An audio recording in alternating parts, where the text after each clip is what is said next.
Olá pessoal, estamos aqui para mais uma aula número 23, onde nós vamos estudar a parte 3 do mundo espiritual. Né? Lembra que nós dividimos essa aula em 3 partes, porque era um assunto bem interessante e bem extenso. Né? Para que não fique uma aula muito grande, nós separamos ela em três partes. Hoje nós vamos à parte 3. Lembrando aos irmãos para compartilharem e se inscreverem no canal Central das Escrituras para que esse canal possa crescer cada vez mais e possamos atingir mais e mais pessoas, né, ao longo do tempo. Então, vamos lá à nossa aula de hoje, né, capítulo aula 23, de um total de aproximadamente 30 aulas que nós vamos fechar nesse curso. Então, como eu falei, seria a parte 3 do mundo espiritual, lembrando que nós estamos falando a respeito desta parte aqui, né? Nós estamos falando do paraíso, prisão, tá? Que é onde nós vamos depois que nós partimos dessa vida, ok? Então, lembra que nós já estudamos isso, né? Que há divisão no mundo espiritual em paraíso e prisão. E, de acordo com o profeta Joseph Smith, né? Ele acreditava, e é escriturístico isso, né, que nós temos ainda uma terceira parte dentro da prisão, que é a chamada de inferno. E eu já comentei aqui que este é quando se usa a palavra inferno, principalmente no livro de Mórmon e na maioria das escrituras, grande parte dessa palavra é usada para descrever esse local dentro do mundo espiritual, né, e como é que nós sabemos isso? As escrituras dizem que essas pessoas vão sair do inferno, vão receber seus corpos, vão ressuscitar e muitas delas irão para o reino, a maioria irão para o reino celeste e algumas serão filhos de perdição. Ok. Continuando então o nosso estudo, falar um pouquinho sobre a capacidade dos seres espirituais. Um dos conceitos importantes a lembrar é que um espírito tem um corpo. Só que é um corpo espiritual, que tem as mesmas partes de um corpo mortal, né? E um espírito, então, pode tocar outro espírito, pois são compostos de matéria, uma matéria muito mais refinada e pura do que o nosso corpo, né? E, portanto, os indivíduos, quando deixam esse corpo mortal, têm muitas de suas capacidades aumentadas, pois não tem mais a limitação de um corpo físico mortal oferece. Uma dessas capacidades é a locomoção rápida e também de ver coisas passadas e futuras que forem convenientes que eles vejam. O presidente Brigham Young, ele disse certa vez, se nós quisermos ver Jerusalém como era nos dias do Salvador, ou se quisermos ver o Jardim do Éden como era quando foi criado, lá estará. E veremos como foi criado espiritualmente, pois foi criado espiritualmente e depois temporalmente, e espiritualmente ele ainda permanece. E quando lá, poderemos contemplar a terra nos primórdios de sua criação, ou podemos visitar qualquer cidade que quisermos que existe sobre a face da terra. Deixa eu abrir um parênteses aqui, isso para aqueles espíritos justos, né? E desde que o Pai Celestial permita que isso aconteça. Isso é para demonstrar a capacidade que os seres espirituais têm, né? De se locomover rapidamente.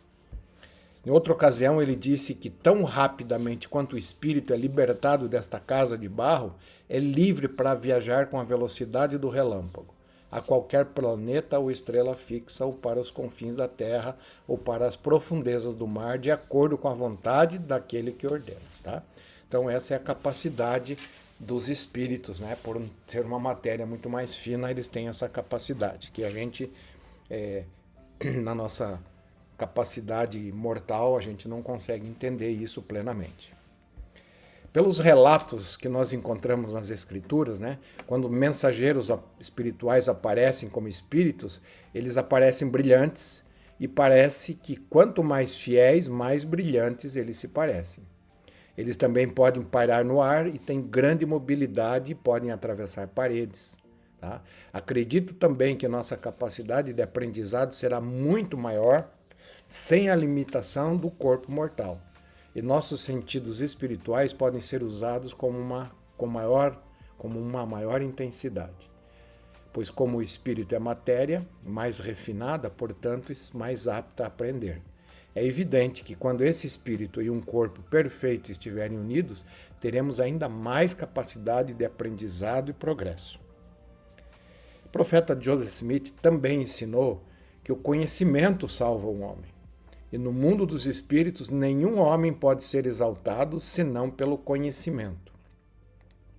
Pelo tempo que um homem não der ouvidos aos mandamentos, ele deve permanecer sem salvação.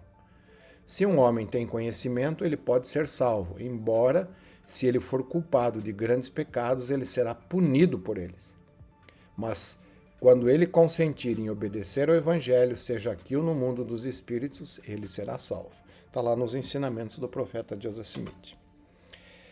Mas também os espíritos têm algumas limitações.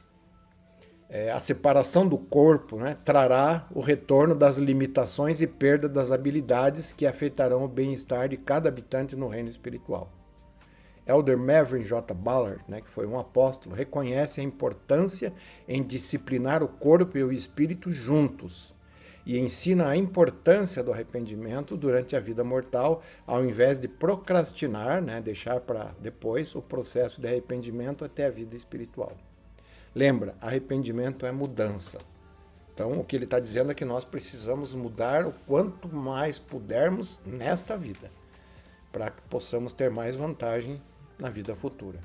E aí ele diz, não nos deixemos imaginar que possamos ir para a sepultura não tendo vencido as corrupções da carne, e então perder na sepultura todos os nossos pecados e tendências más. Estarão com o espírito quando separado do corpo. É meu julgamento de que um homem ou mulher pode fazer mais para adequar-se às leis de Deus em 1 ano nesta vida do que eles poderiam em 10 anos quando estiverem mortos. Por exemplo, tem algumas coisas que nós precisamos vencer que são coisas da carne, vícios e outras coisas que nós precisamos um corpo. E lá, por não termos um corpo, vai demorar muito mais para vencermos isso. E lembrando, né, que o profeta Alma ensina que o mesmo espírito que possui hoje o nosso corpo é o mesmo espírito que estará chegando no mundo espiritual, com os mesmos desejos, com as mesmas ideias, né? Talvez a única coisa que vai mudar é que ele vai saber que tem vida depois dessa. Mas com todos os ensinamentos, as crenças, ele vai levar com ele, tá? Porque isso está gravado lá, né, na parte espiritual, né, na nossa parte espiritual, que é o que realmente é o ser hoje mais interior nosso, né, nosso espírito, e ele é o que pensa, é o que age, ok? Usando o nosso corpo mortal, até que um dia ele possa receber um corpo imortal. Ainda o Elder Ballard continua, ele diz, é muito mais fácil vencer e servir a Deus quando ambos, espírito e carne, estiverem combinados em um. Este é o tempo quando os homens são mais maleáveis e suscetíveis. Nós descobriremos que quando estivermos mortos, de que cada desejo, cada sentimento será grandemente intensificado. Quando o barro é maleável, é mais fácil de mudar do que quando ficar sólido e inflexível. Esta vida é o tempo para se arrepender. Então, cada homem e mulher que adia até a próxima vida a tarefa de corrigir e vencer as fraquezas da carne, está sentenciando-se a anos de escravidão, pois nenhum homem ou mulher surgirá na ressurreição até que tenha completado a sua obra, até que tenha vencido, até que tenha feito tudo o que puder fazer. Ok? Esse é o Melvin J. Ballard, que era avô do Elder Ballard, né, que era do Quórum recente e também foi um membro do Quórum dos 12. Também apóstolo antigo disse, Herbert Kimball, ele diz assim, vocês nunca obterão seus corpos ressurretos até que tragam seus espíritos em sujeição. Se não fizer isso no corpo, você terá que ir para um estado para fazê-lo, outro estado para fazê-lo, que é o mundo espiritual. O profeta Joseph Smith complementa, o homem é espírito, os elementos são eternos, e espírito e elemento inseparavelmente ligados recebem a plenitude da alegria.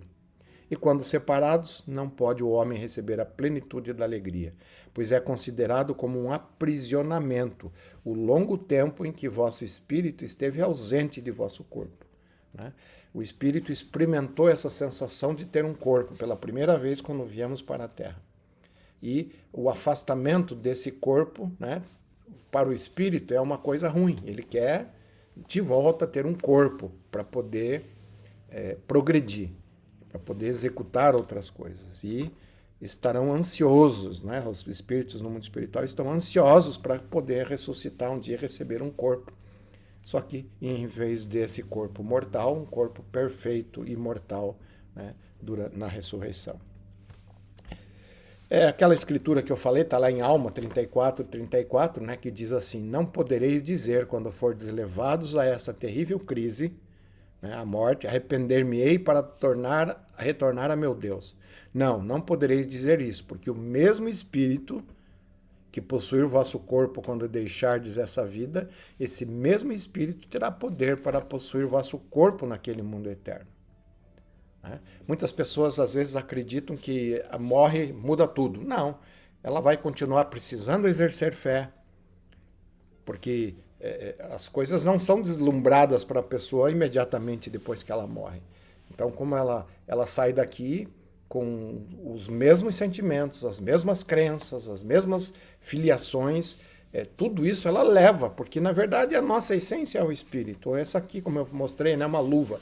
O corpo é um invólucro somente para o espírito, né? Toda a essência nossa está lá no espírito, né? E claro, ele está limitado por não ter um corpo de fazer certas coisas. Por isso, lá ansiaremos para ressuscitar e receber um corpo mortal, um corpo imortal, né, e viver para sempre. Esse apóstolo Heber Kimbo, né, ele esclareceu a respeito da morte, não altera a natureza mortal do homem, só para reforçar esse mesmo conceito, né? Não vos tenho dito muitas vezes que a separação do corpo e espírito não modifica de forma alguma a condição moral e intelectual do espírito. Quando a pessoa que sempre foi boa e fiel a seu Deus se transformar em pó, seu espírito não sofrerá qualquer dano no mundo espiritual.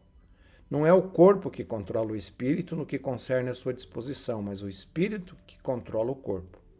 Quando o espírito deixa o corpo, este se torna sem vida. O corpo, né, se torna sem vida. O espírito não terá modificado uma só partícula ao sair do corpo. Tá ok? Reforçando. Mais um avançozinho no nosso conhecimento do mundo espiritual. Reunião com os nossos entes queridos que já partiram. Uma das maiores bênçãos de passar através do véu da morte, que para eles lá não é morte, é um novo nascimento, como a gente já viu em outra aula, é o privilégio de desfrutar novamente da companhia de parentes e amigos que já tenham morrido.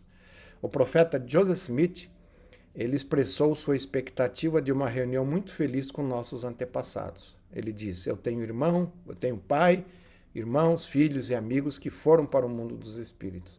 Eles estão ausentes somente por um momento. Eles estão no espírito e em breve os encontrarei novamente.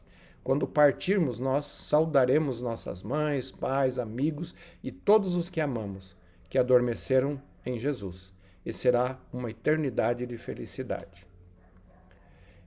Também sabemos que parece que alguns entes queridos são autorizados a virem buscar aqueles que morrem, né, para recebê-los e orientá-los na chegada do mundo espiritual. Pense, né, é uma coisa muito nova, né, a chegada no mundo espiritual. Então, provavelmente precisaremos ter dos nossos entes queridos nos orientando de como é a vida lá, né? Assim como um bebê nasce aqui, é orientado, né? Só que diferentemente a gente lá não vai chegar como um bebê, mas vai chegar como uma pessoa estranha naquele ambiente. E vamos precisar ser amparados, ajudados, e quem vai fazer isso? Os nossos antepassados que foram dignos, ou nossos amigos, né?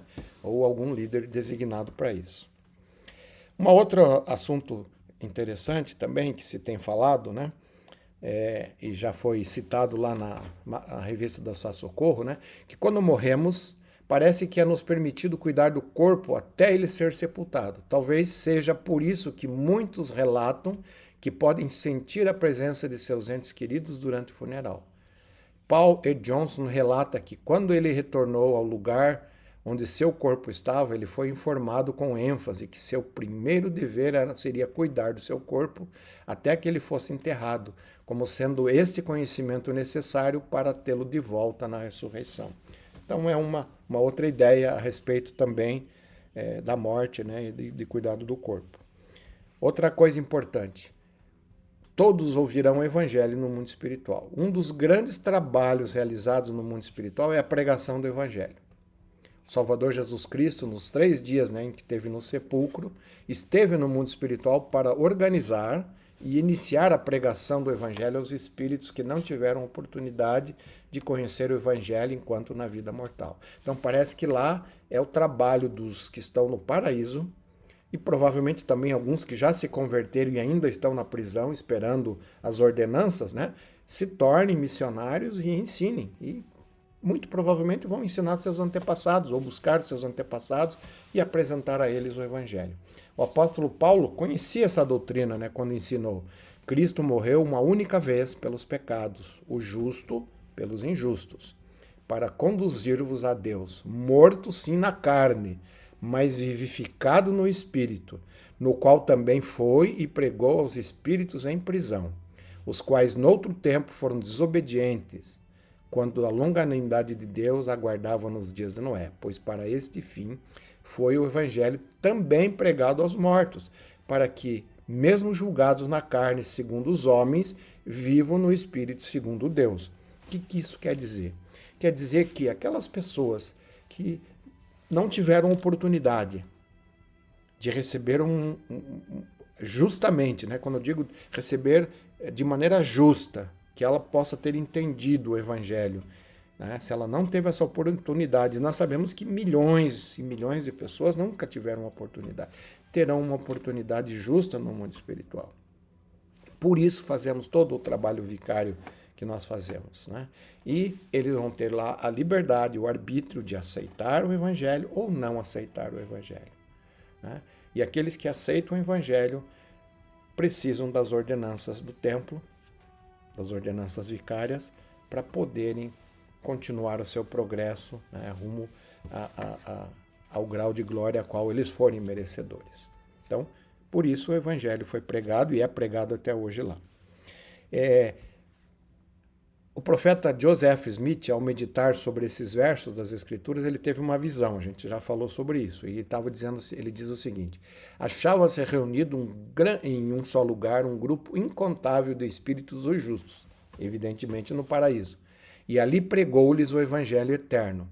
Aos iníquos, porém, não se dirigiu, e entre os ímpios e os impenitentes que se corromperam enquanto estavam na carne, sua voz não se fez ouvir. Onde estavam esses, reinava a escuridão, mas entre os justos havia paz. Mas seu ministério entre os que estavam mortos foi limitado ao curto período compreendido entre a morte, entre a crucificação e a ressurreição. E aí ele continua: como fora possível Cristo pegar aqueles espíritos e realizar o trabalho necessário entre eles em tão pouco tempo? E percebi que o Senhor não se dirigia em pessoa aos iníquos e aos rebeldes, né, que estavam na prisão, que haviam rejeitado a verdade ou não tiveram recebido, a fim de ensiná-los. Mas eis que dentre os justos organizou suas forças e designou mensageiros, revestidos de poder e autoridade, e comissionou-os para levar a luz do Evangelho aos que estavam nas trevas, sim, a todos os espíritos dos homens, e assim foi o Evangelho pregado aos mortos. Doutrina, está lá em Doutrina e Convênios, né? Então, sabemos como o evangelho é pregado do outro lado do véu. E também é dito que os élderes fiéis que, quando morrem, eles serão missionários lá, estarão trabalhando em prol dos nossos antepassados. O presidente Brigham Young, ele disse que a obra não estará acabada até que todos tenham a oportunidade de ouvir o evangelho de Jesus Cristo e ter uma oportunidade justa, né? Eu gosto dessa palavra, né? Oportunidade justa, né? Porque às vezes a gente pensa só porque a pessoa ouviu o evangelho uma vez ou rejeitou os missionários, a gente não sabe quão justa foi essa oportunidade, né? Só o Salvador e o Pai Celestial e o Espírito Santo sabem, né, quão justa foi. Então, aqueles que não tiveram a oportunidade justa de aceitar ou rejeitar de sua própria livre vontade e escolha, né? E ele diz: quando o Salvador tiver concluído a sua obra, quando os santos fiéis tiverem pregado o evangelho ao último dos espíritos que venha a viver aqui e que tenha sido designado a vir a esta terra, né? Então, só assim a obra realmente terá terminada. Antes disso, não. Ainda o Elder Macon, que ele diz assim, é uma insensatez crermos que ser possível rejeitar o evangelho nesta vida, de uma maneira justa, e aceitá-lo na existência futura e ainda assim herdar a glória celestial. Ele diz assim, a quem acredite que a doutrina de salvação para os mortos nos oferece uma segunda oportunidade. Não existe uma segunda oportunidade de ganhar a salvação. Esta vida é a época e o dia de nossa aprovação. Depois desse período de existência que nos é dado, para nos prepararmos para a eternidade, virá a noite tenebrosa, durante a qual nenhum labor poderá ser executado, pois aquele que não tiverem a oportunidade nesta vida, a primeira oportunidade de ganhar a salvação acontecerá no mundo espiritual. E ele continua. Se aqueles que ouvem a palavra pela primeira vez, de uma maneira justa, ao se encontrarem no mundo dos espíritos, pertencem à espécie de pessoas que teriam aceito o evangelho aqui, se lhes fosse pregado. Lá eles o aceitarão. A salvação para os mortos é destinada aos que só no mundo espiritual tiveram a primeira oportunidade de alcançar a salvação. Não existe outra promessa de salvação além daquela registrada nesta revelação, né, que é a Doutrina e Convênios, que diz, os que rejeitaram o evangelho nesta vida, mas o aceitam no mundo espiritual, não herdarão o reino celestial, mas possivelmente o terrestre. Lembrando que tem que ser uma oportunidade justa. E só a deidade sabe, pode julgar se a oportunidade foi justa ou não. Seres espirituais podem visitar a Terra? Claro. Os espíritos de homens justos que estão no paraíso podem vir à Terra como mensageiros enviados pelo Senhor para cumprir missões específicas, como relatado nas Escrituras. Sabemos também que muitos foram transladados para os propósitos específicos do Senhor e também podem vir à Terra como anjos ministradores. O que é uma pessoa transladada? Uma pessoa que não morreu, ela foi simplesmente transformada, assim como João, os 3 nefitas, a cidade de Enoque, né? Foram milhares, né, naquela cidade que foi transladada.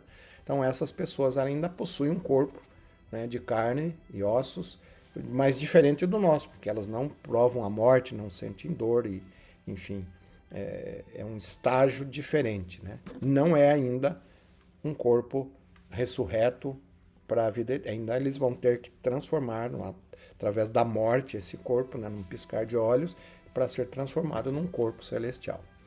Então, pode vir à Terra, né, como anjos ministradores. Estes são os casos de Enoque, Moisés, Elias. Enoque, na verdade, é a cidade inteira, né? Não sabemos exatamente quantos, mas foram milhares de pessoas. Moisés também, Elias, João Apóstolo, os 3 nefitas e muitos outros que nós não sabemos. Esses espíritos podem vir à Terra para dar conselhos, prover conforto, obter e dar informações, servir como anjos protetores, assistir a funerais, reuniões e outros eventos, preparar outros para a morte, acompanhar os que morrem através do véu da morte e muitas outras missões que lhes podem ser designadas pelo Senhor e pelos seus servos. Concernente a anjos da guarda, né, que é um assunto talvez até polêmico, o presidente Wilford Woodruff disse, esses homens que morrem e vão para o mundo espiritual têm esta missão dada a eles. O que é? A uma certa porção deles é dado cuidar dos santos dos últimos dias. Mas isso não quer dizer que cada um de nós tem um anjo da guarda específico. Não. O Senhor pode colocar alguns, até nossos familiares, né, que já morreram, para servirem como nos proteger, enfim, nos dar instruções e cuidar da gente aqui na Terra, né? Não temos razão para acreditar, né, que cada pessoa possua um anjo específico, um anjo da guarda específico, mas o Senhor pode enviar seus anjos para cuidar de seus filhos na terra. Lemos nas Escrituras, né, que o Senhor colocará anjos ao vosso redor para vos suster. Sobre anjos ministradores, né, o profeta Joseph F. Smith disse que foi dito pelo profeta Joseph Smith que não há anjos ministradores a esta terra, a não ser aqueles que pertenceram a ela. Está lá em Doutrina e Convênios. Está errado ali a referência, é 50, verso 5. Não é 150 porque não tem seção 150. É verso 5, capítulos, seção 50, verso 5. Por conseguinte, os mensageiros enviados para ministrar aos habitantes desta terra não são estranhos, mas sim nossos familiares, amigos, companheiros e servidores. De igual maneira, os nossos pais e mães, irmãos, irmãs e amigos que passaram por essa terra, tendo sido fiéis e dignos de gozar desses direitos e privilégios, possam receber a missão de visitar os seus parentes, amigos na terra, trazendo da presença divina mensagens de amor, de advertência ou reprovação e instrução àqueles que aprenderam a amar na carne. O Elder Holland, na Conferência Geral de abril de 2010, recente, ele disse assim: promovam a presença do Espírito do Senhor e estejam onde Ele está. Cuidem para que isso inclua sua própria casa ou seu apartamento, determinando o tipo de obras de arte, música e literatura que colocam ali. Se tiverem sua investidura, frequentem o templo o máximo que puderem. Lembrem-se que o templo os arma com o poder de Deus, coloca a sua glória sobre vocês e os coloca sobre a guarda de anjos. E quando saírem do templo, lembrem-se dos símbolos que carregam consigo e nunca os deixem de lado ou os esqueçam. Orem sem cessar, peçam que os anjos os ajudem. Recentemente, o Elder Holland, que é agora presidente do Quórum, presidente interino do Quórum dos 12, lançou um artigo falando sobre o uso dos garments, que é uma representação dos convênios que fizeram no templo. E é uma representação também do Salvador Jesus Cristo. E ele explica lá a maneira de usar, que deve ser usado sempre, dia e noite. É um símbolo externo,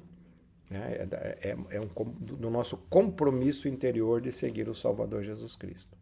Tá? E aí, ao usarmos dignamente, honrarmos os garments, nós teremos o direito, se formos dignos ao cuidado dos anjos. E ele diz, peçam que os anjos os ajudem.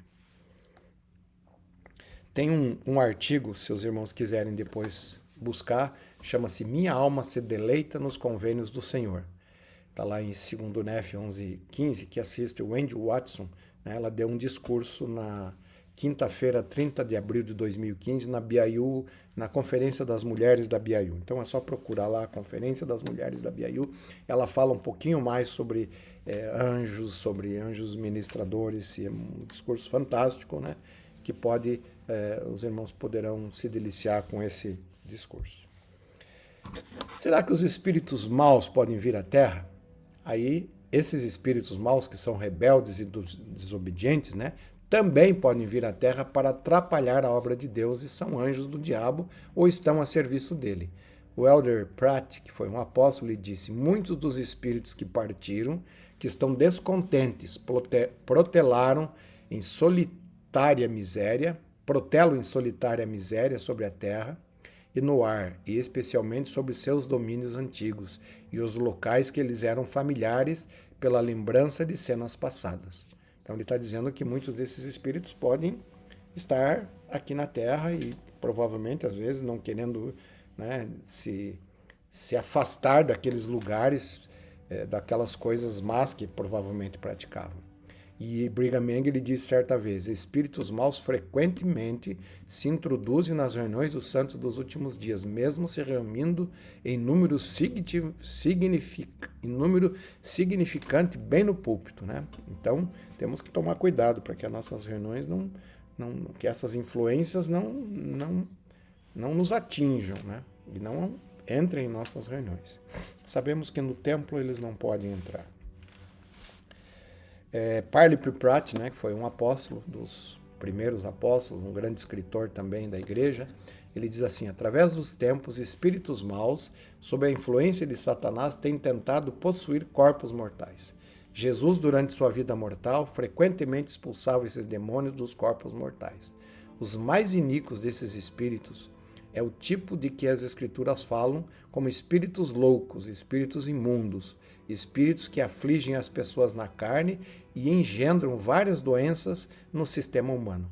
Eles às vezes entram nos corpos humanos e atrapalham, atiram-nos na água ou fogo. Eles os perturbam com pesadelos, sonhos, febre, histerismo, etc. Eles podem deformar o corpo, podem gerar convulsões, contorções. Se fosse permitido, eles poderiam causar a morte. Alguns desses espíritos são adúlteros e sugerem à mente toda maneira de atos lascívios, todo tipo de maus pensamentos e tentações. Tá? Então, sabemos que esses espíritos existem e eles podem tentar nos influenciar, e aí, se as pessoas estiverem fracas espiritualmente, elas podem até ceder lugar em seus corpos a esses espíritos, como a gente viu nas Escrituras por muitas oportunidades, né? E é uma coisa real que eu testifico que existe, né? Realmente existe, e é uma força do mal, mas lembrando, o sacerdócio real de Deus tem poder sobre eles. Eles são obrigados a respeitar o poder do sacerdócio e eles não podem questionar isso. O profeta Joseph Smith, está lá em Doutrina e Convênios, ele ensina a maneira da gente distinguir esses mensageiros. Então ele diz assim, quando aparecer um mensageiro dizendo uma mensagem, dizendo ter uma mensagem de Deus, oferecei-lhe a mão e pedi-lhe que aperte. Se for um anjo, ele o fará e sentireis a sua mão. Se for um anjo que já ressuscitado ou um ser, né, que transladado. Se for um espírito de um homem justo, tornado perfeito, ele virá em sua glória, porque essa é a única maneira em que pode aparecer. Pedir-lhe que vos dê a mão e ele não se moverá, porque é contrário a uma ordem do céu que um homem justo engane, mas ele ainda assim transmitirá sua mensagem. Se for o diabo fazendo-se de anjo de luz, quando pedirdes que vos dê a mão, oferecer-vos-á a mão e não sentireis coisa alguma. Podereis, portanto, identificá-lo. Essas são 3 importantes chaves pelas quais podereis saber se uma ministração provém de Deus. E aí vocês podem perguntar, mas o diabo é mentiroso, é astuto, ele então poderá não fazer o que ele tem, mas parece, pelo que se sabe, é uma ordem. Ele não pode desobedecer essa ordem. E ele vai dar a mão e a gente não vai sentir nada. Né?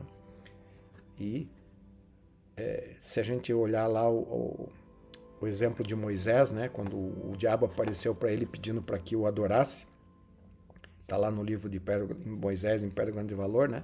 Ele disse, mas onde é que está a tua glória? Mesmo que Satanás possa aparecer como um anjo de luz, a glória não será a mesma de um mensageiro celeste. Né? E os sentimentos com certeza não serão bons. Né? Satanás não pode produzir um sentimento bom, assim como um mensageiro celestial, assim como o Espírito de Deus pode trazer um sentimento de paz. Não é esse sentimento que Satanás transmite. Não se engane com isso. Outra maneira, né, o Elder Parley P. Pratt, o apóstolo, né, nos ensina uma maneira de identificar um espírito mau ou alguém que pode estar tomado por um desses espíritos. Ele diz assim, uma pessoa, ao olhar outra nos olhos, que está possuída por um espírito mau, sentirá um choque, um sentimento nervoso que fará como se fosse fazer o seu cabelo arrepiar. Em resumo, parecendo em choque no sistema nervoso quando vemos uma serpente venenosa. Também testifico que isso é verdade, irmãos.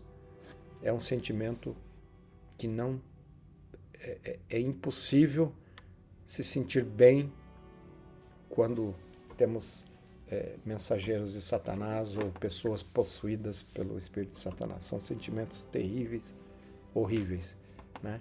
É fácil de distinguir. O espírito do Senhor é um sentimento de paz, de calma, e o espírito do diabo é esse sentimento que está descrito aí pelo apóstolo Parley P. Pratt. Alguns limites estabelecidos pelo Senhor para Satanás e seus seguidores. Eles não podem tentar criancinhas. Tá? As referências estão ali do lado. Tá? Escriturístico isso. Ele não pode nos tentar além do que nossas forças permitam. 1 Coríntios 10, 13. Ele não pode saber o que pensamos. Doutrina e Convênios 6, 16. Por isso, aquele velho ditado já que nós já ouvimos, né? Se você tem uma ideia boa, não fale, né, para os outros, porque Satanás está ouvindo. Ele não pode aparecer como um anjo de luz, a gente acabou de ver isso, né? E tem outras referências aqui. Ele não pode negar estender a mão se a estendermos a ele. Quando alguém resiste ao diabo, ele foge, está lá, Tiago 4,7. Ele tem que se sujeitar ao poder do sacerdócio de Deus, Doutrina e Convênio 50. Então, essas são algumas das leis e limites que Satanás tem que respeitar, né? Mesmo ele tendo muito poder, por conhecer muito, ele tem seus limites, né, estabelecidos pelo Senhor. E a gente sabe o final de todas as coisas, né, onde ele será. A gente ainda vai falar do milênio, ele vai ficar preso por 1000 anos e depois o destino dele é só trevas e destruição. Então, por aqui terminamos esse capítulo, né, falando do mundo espiritual. Tá? E aqui está a nossa tabelinha, né? Já estamos seguindo aqui, já falamos sobre todas essas coisas. E na próxima aula vamos falar sobre a segunda vinda, provavelmente, né? Estamos indo numa sequência, né? Então já falamos sobre agora o mundo espiritual e vamos continuar o nosso curso e nos vemos na semana seguinte. Obrigado a todos por estarem conosco e até semana que vem. Lembrando que se inscrevam no canal e deixamos essa aula, como eu falei, em nome de Jesus Cristo. Amém.